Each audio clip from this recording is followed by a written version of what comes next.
Agwụ bụ a community of spirit. Agwụ. Ọ bụla so ofu mmụọ nọ n'agwụ. Agwụ bụ the totality of ọgbata nzute ezumezu ife niile so mmadụ, mmụọ niile so mmadụ, ma be nna ya ma ikwu nne ma ikwu nna ma ikwu nne nne. Onye abatara na ọ bụrụ na alụọ agwụ otu kwesịrị ka esi lụọ ya. Agwụ ahụ na-abụ ịdọkọta ezumezu mmụọ niile nọ na ruutu mmadụ, ma mmụọ be nna ma ikwu nne ma ikwu nna ma ikwu nne nne achịkọtafe ọnụ. Agwụ bụ mmụọ amamife. Ọwa agwụ the information signal of chi mmadụ,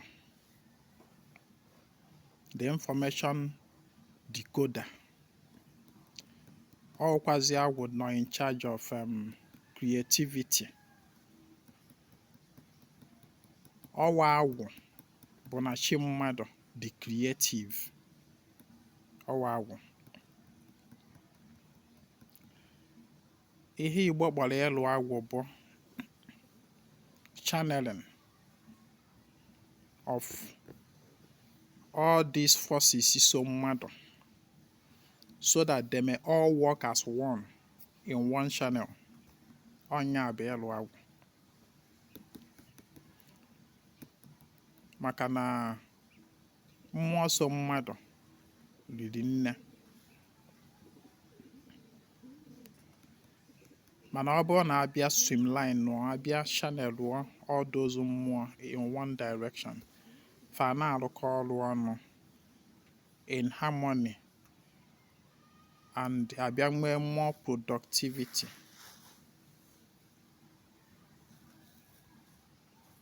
In every soul, ọ ga-enwenatarịrị ofu creative skill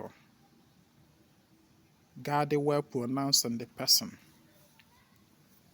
But that does not mean na also ofu creative skill dị n'ime mmadụ. Maka na ihe niile mewere gị mmadụ, that is ihe niile formcha your DNA, the present within you. DNA nna gị, DNA nne gị, DNA nne nna gị, DNA nne nne gị, all of them dịcha n'ime gị. And each of these factors that make up your DNA carry their unique code and the information and the creative skills. Ọ bụrụ na be nna gị, for instance, na ha bụ ndị nka na ụzụ, nka na ụzụ dị gị n'ime. Ọ bụrụ na ndị ikwu nne gị bụ ndị dibịa, dibịa dị gị n'ime. Ọ bụrụ na ikwu nne nna gị, ebe nna gị ma nwa dị ana, na ha bụ ndị ọkaikpe, ndị lọya, ọkaikpe dị gị n'ime. Ọ bụrụ na ndị ikwu nne nne gị, ebe nne gị mụrụ nwa dị ana, na ha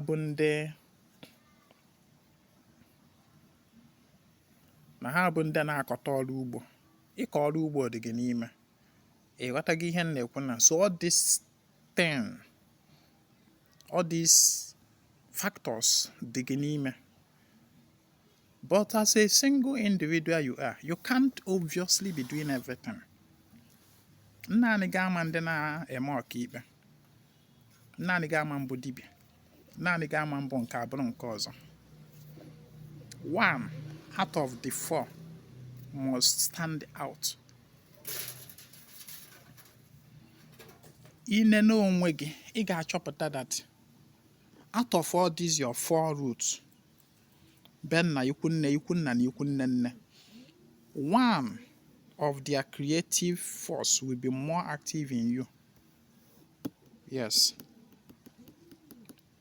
When you pay attention to yourself, ị ga-achọpụta. Mana ka a ga-esizi wee mee ka ihe niile a wee nwee ike ịrụkọ ọrụ dịka ofu. Ọnya bụ ịlụzi agwụ. Igbo na-ekwu okwu ya nya bụ na asị ka abịa ka alụ agwụ. Ịlụ agwụ bụ gịnị?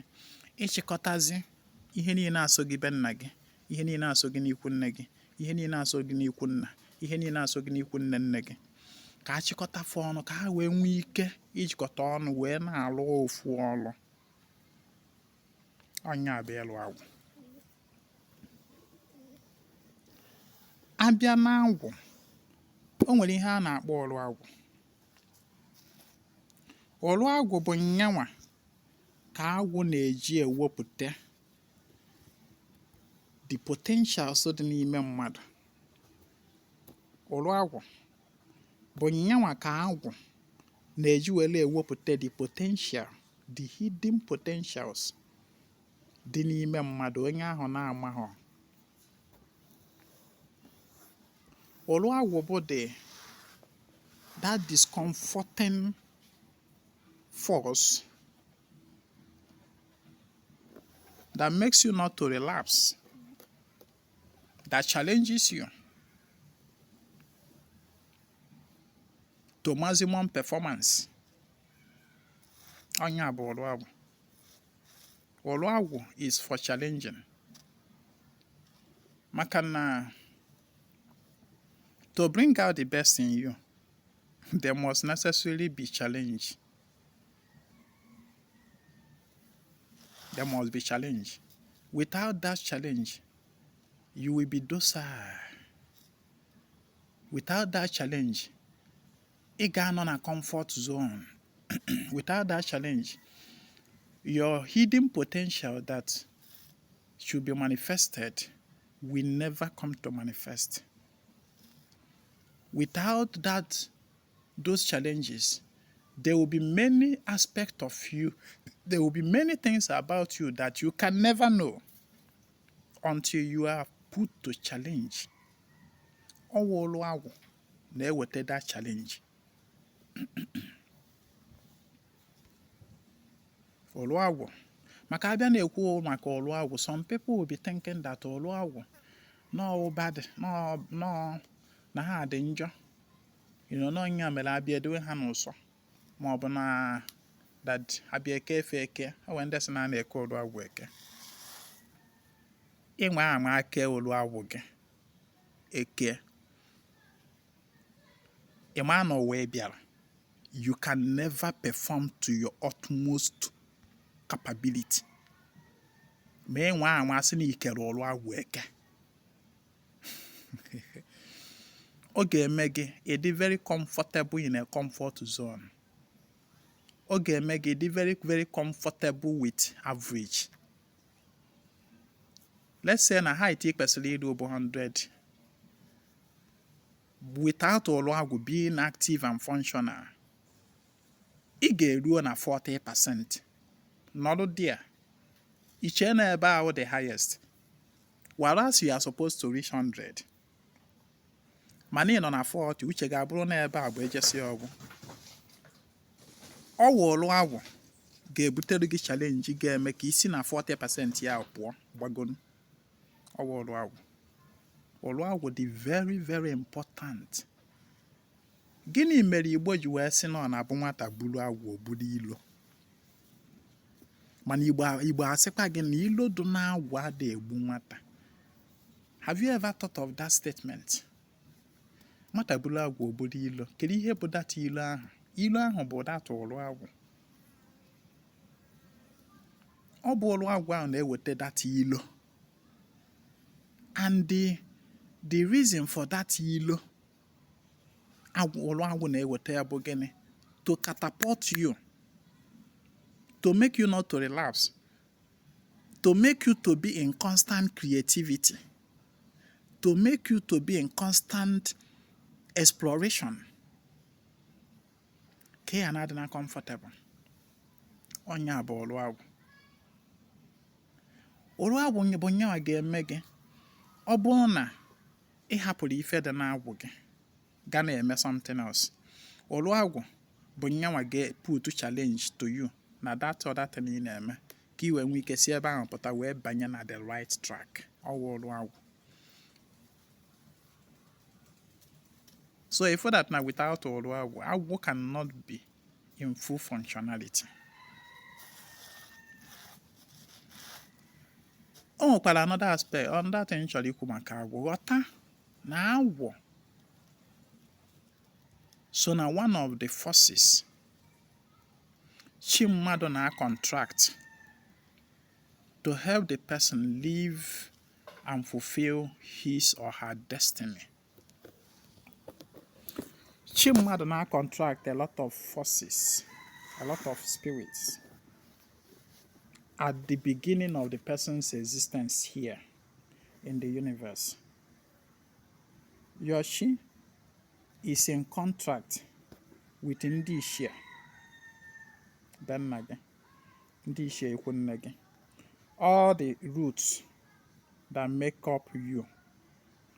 Your chi is in contract with them. Your chi is in contract with Agwụ. Your chi is in contract with ndị otu.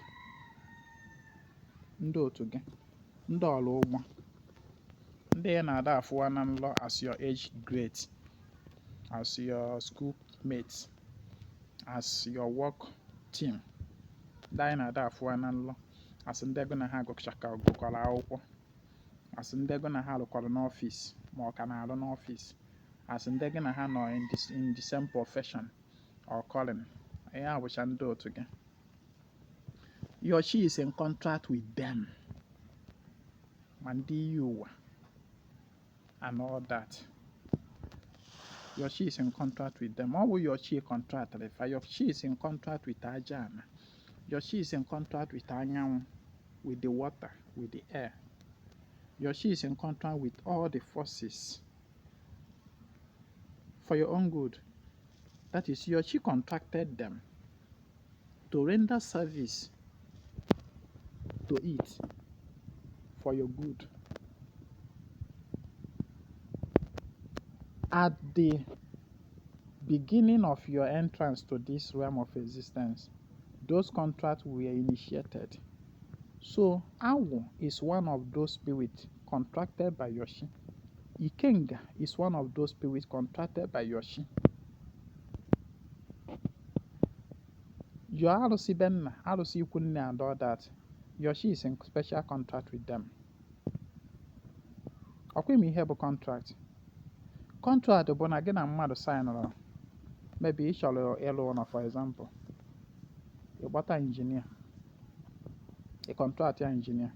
Isi injinia ego one ka a eji wee lụọ, nekwa ihe m chọrọ ịlụ, ego one cost ihe niile, injinia arụ anụcha cost nye gị. Assign ọnụ ego dị otu a ka a ga-akwụ. Ego dị otu a ka ị ga-akwụ the engineer will deliver gị certain service. That is contract. So your chi contracted all these spirits based on special services that they will render to you. And then in turn, your chi pays them. Your chi pays them for their services. So, ọ bụrụ na abịa na Anya mere na ọ bụrụ na okay, the way your chi pays for these services or contract chara bụ gịnị? Site na aja nke nwa na-achụ. Site na aja nke nwa na-achụ. Anya mere that na ọ bụrụ na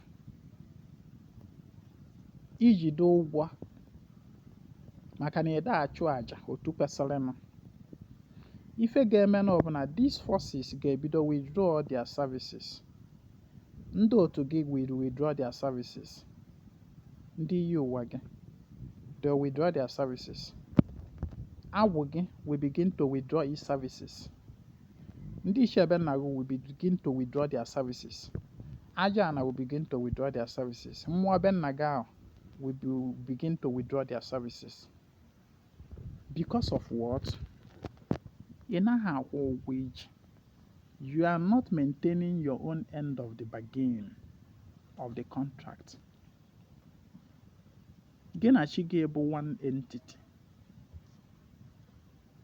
Ma ha adịghị akwụ that ụgwọ ahụ, they withdraw their services. And when they begin to withdraw their services, you will begin to suffer. The reason your chi contracted them is that these forces are the owners of this realm, this earth, this realm of existence. They are the owner here. Mando to Gahoma, Abugahoma, Keneko Fanchanina. They are the one on farmer with this realm. And so they are contracted by Yoshi. Because you as a human being, you are a stranger. Ever blow your domain. You are in another person's domain. And the Kebataro here, you need to be guided by the owners of this domain. All one found that this is the rules guiding here, these are the principles guiding here, these are the bounds you can reach and must not exceed. This is that. All found here not here. So you can't journey here single-handedly. That is the reason Yoshi contracted them. And for that contract, there will be payment. So when they begin to withdraw their services because you don't pay your bills, you will become lost. You will no longer be supported.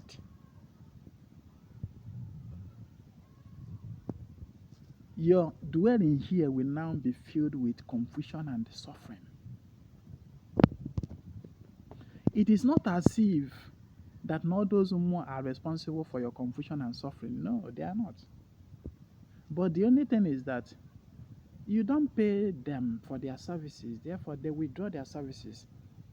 The result of them withdrawing is now what you are seeing manifesting in your life as pain, suffering, deprivations. Anything. Asị na ndị otu gị na-eme gị onweghị onye ndị otu na-eme anything. Asị gị na mmụọ be nna gị nọ na-ewesara gị iwe upe onweghị iwe ọ na-ewe. They are not blocking you. The only thing is that they simply withdraw their services. And when you can imagine, maybe in your house you have big compound, big compound here, and you hire somebody to be helping you sweep your compound every day. And the person every day, the person has a chassis at your compound. Everybody na watch. Afifia poor or which everybody na the clean. But all of a sudden you stop paying the person for the services. And because you stop paying, the person stopped work. What will now happen to that your compound? Everywhere will be messed up. Everywhere. Afifia puchasi everywhere. Are you going to say that it is that person you hired that is doing it? No, it is not that person you hired. The person is not responsible for the dirtiness of your compound. The person is not responsible for the Afifian Epuna compound. No, it's not. But the thing is that the person simply withdraws services here. Big the normal neatness, cleanliness you used to see in your compound, you will not be seeing it anymore. In our otu anu accord. Onya mere na abia na Agwụ, for instance. Ihe ndị mmadụ na-akpọ ekpere m agwụ. It is actually a payment of debt, the contractual debt you owe Agwụ that you are paying. Those things in our offer Agwụ, it's not about ekpere m agwụ. You are actually paying your bills to Agwụ. Ife ị na-agba Agwụ bụ Agwụ na-ekwe ya ụgwọ nji ka m na-akwụ biko nọrọkwa n'ọrụ nọsie ike n'ebe m nọ. The services you are rendering to me, please keep on rendering it. Nekwa ji, nekwa ọkụkọ, ma ọ bụ nekwa ebunu, ma ọ nekwa ewu, ma ọ nekwa nke a, nekwa ọjị, nekwa nkwụ. Nekwa ya, I pay you my own end of the bargain. Keep on rendering your services to me. Onya be feeling by that ekpere m agwụ. Even when you have not installed altar Agwụ. You don't need to install altar for Agwụ before you can pay your bills to Agwụ. It's just like in ndot. You don't need to institute your ndot na be gị tupu ịkwụọ ndot go ụgwọ ejifa. Ịghọtago ihe m na-ekwu? So that is what it is. Ka ịghọta ihe dị na mmụọ and ka ịkwụsị ịsụsata na asụsụ ya na-asụ. Ije n'afọ asị gị na chi gị na-ewere gị iwe, asị gị na Agwụ na-egbochiri gị ụzọ, asị gị na mmụọ ebe nna gị na n'ọnya ji akọ na ụba gị. All these things bụcha terminologies dibịa sị na-use, but it is wrong. They are wrong. Onweghị mmụọ na-egbochiri mmadụ anything. The only thing bụ na mmụọ ahụ withdrawal service ya. That is it. Agwara m gị na onye na-azacharụ gị be gị ịkwụsịrị ịkwụ ụgwọ. The person is not responsible for the afịfịa na-epu na be gị. No, it's not. Ịghọta ihe m na-ekwu? So ekenara m. I hope you learned something today. Ihe a bụ lecture on Agwụ. Summary of ihe niile ị kwesịrị ịma gbasara Agwụ. Ya ka m nyere gị na this 20 minutes video. Biko na-esonyere anyị na nkwasara aka anyị na-eme ebe nkwa n'obi ezumezu ezi nwa na-edo. Chat me on WhatsApp on 08032477868. Gbasatara ịlụ Agwụ, I forgot to talk about that. Otu ndebe anyị si eme ịlụ Agwụ, or even if not ndebe anyị, but ihe nkọwara gị about Agwụ ga-egosi gị the part mmadụ ga-efolokwa ma ọ chọọ ịlụ Agwụ. Ọ bụrụ mmadụ niile ka Agwụ ha niile na ha ga-alụ ya alụ, because ịlụ Agwụ is about instituting an altar for Agwụ. Onye abịa ịlụ Agwụ. Ọ bụrụ iwe na mmadụ niile ga-alụ Agwụ, mana o nwere ndị ọgwụ na ọ dị very important na ha ga-alụnata iri Agwụ, such as ndị dibịa. Ịghọtago? Na ị chọrọ ịlụ Agwụ ebe ọ bụ na Agwụ bụ ife si be nna, si n'ikwu nne, si n'ikwu nne nna na ikwu nne nne. Ịchọ ịlụ that Agwụ, what do you think you should do? You should also follow the same pattern. Kpọta ndị be nna, kpọta ndị ikwu nne, kpọta ndị ikwu nne nna, kpọta ndị ikwu nne nne. These 4 roots wee bịa together lọtuoro gị Agwụ gị. Ma ị chọọ ịlụ Agwụ, ma ị bụ nnọọ somebody need na ị ga-alụ Agwụ. Ọ bụrụkwa na ị ga-alụ Agwụ bụ eze na dibịa afa akwụrụ. Aka ife a na-agbara ọnụ n'afa these days ike gwụrụ. Ma ị chọọ ịlụ Agwụ, ọ ndị be nna gị na ikwu nne gị na ikwu nna na ikwu nne nne oge abịa lụrụ gị Agwụ. At least out of these 4 roots, or we go also 2, which is be nna and ikwu nne, bịarụ together wee lụ that Agwụ. They will represent other 2. Wee lụọ gị Agwụ. A well-installed Agwụ is a compendium. Is a compendium, or is a gathering together of all the forces. So onya mere Agwụ ji wee bụrụ ife ọgwụ. And anaghị alụ Agwụ ka Agwụ wee bute ego. Anaghị emere Agwụ aja, achụnyere Agwụ aja ka Agwụ wee bute ego. Mba. The services Agwụ na-ere ndalụ gị is a constant and continuous service.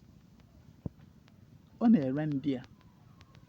Ọ bụ the information Agwụ na-enye gị, the creative ideas Agwụ na-enye gị na-etinye n'ọrụ, wee were ya wee na-create values.